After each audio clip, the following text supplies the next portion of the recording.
রথ যেহেতু জয়ের প্রতীক, তাই রথের দড়ি স্পর্শ করা ভীষণ ভালো।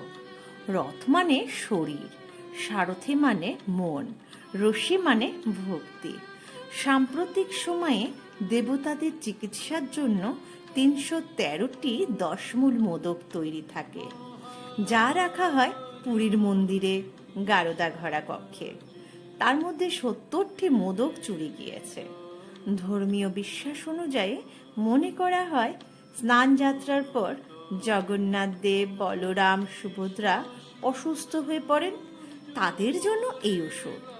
এক কথায় আমরা ছোট বয়সে শুনেছি না, স্বভাব যায় না মরলে।